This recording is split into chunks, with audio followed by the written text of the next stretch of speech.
P D P جو کہہ رہی ہے ہم سچائی بیان کر رہے ہیں کہ ایک طرف سے نیشنل کانفرنس کے پاس 60 ایم ایل اے ہوتے تھے، ان کی کارکردگی کیا رہی ہے، اور دوسری طرف پی ڈی پی کے پاس اس سے 3 گنا کم ایم ایل اے ہوتے تو ہماری کارکردگی کیا رہی۔ مجھے تو لگتا ہے یہ کوئی مخالفت نہیں، یہ سچائی ہے کہ پچھلے 60 سال میں 70 سال میں 40 سال یہاں نیشنل کانفرنس کی سرکار رہی ہے، اور ان کی کیا کارکردگی ہے اور پی ڈی پی کی کیا کارکردگی ہے۔ عمر صاحب بی جے پی میں منسٹر تھے، انہوں نے اس وقت کیا کیا، بی جے پی کا حصہ تھے، انہوں نے پوٹا لایا، انہوں نے شاتوس پہ بین لگائی، انہوں نے پاکستان پہ حملہ کرنے کی وکالت کرتے تھے۔ جب ہم نے بی جے پی کے ساتھ کیا تو ہم نے شرطوں پہ کیا،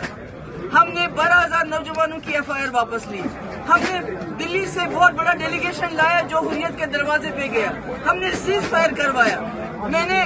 جو یہاں شپین ریپ مرڈر کیس ہوا تھا اس میں عمر صاحب کی کارکردگی بھی دیکھ لیجئے، اور جو میرے وقت میں بڑا ہی بدقسمت واقعہ ہوا اس میں نے 2 منسٹر ڈراپ کیے، تو یہ تو کوئی مخالفت نہیں ہے، تو سچائی ہے۔ پی ڈی پی جو کہہ رہی ہے ہم سچائی بیان کر رہے ہیں کہ ایک طرف سے نیشنل کانفرنس کے پاس 60 ایم ایل اے ہوتے تھے، ان کی کارکردگی کیا رہی ہے، اور دوسری طرف پی ڈی پی کے پاس اس سے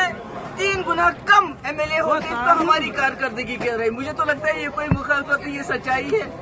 کہ پچھلے 60 سال میں 70 سال میں 40 سال یہاں نیشنل کانفرنس کی سرکار رہی ہے، اور ان کی کیا کارکردگی ہے اور پی ڈی پی کی کیا کارکردگی ہے۔ عمر صاحب بی جے پی میں منسٹر تھے، انہوں نے اس وقت کیا کیا، بی جے پی کا حصہ تھے، انہوں نے پوٹا لایا، انہوں نے شاتوس پہ بین لگائی، انہوں نے پاکستان پہ حملہ کرنے کی وکالت کرتے تھے۔ جب ہم نے بی جے پی کے ساتھ کیا تو ہم نے شرطوں پہ کیا، ہم نے 12,000 نوجوانوں کی ایف آئی آر واپس لی، ہم نے دلی سے بہت بڑا ڈیلیگیشن لایا جو حریت کے دروازے پہ گیا، ہم نے سیز فائر کروایا۔ میں نے جو یہاں شپین ریپ مرڈر کیس ہوا تھا اس میں عمر صاحب کی کارکردگی بھی دیکھ لیجئے، اور جو میرے وقت میں بڑا ہی بدقسمت واقعہ ہوا اس میں نے 2 منسٹر ڈراپ کیے، تو یہ تو کوئی مخالفت نہیں ہے، تو سچائی ہے۔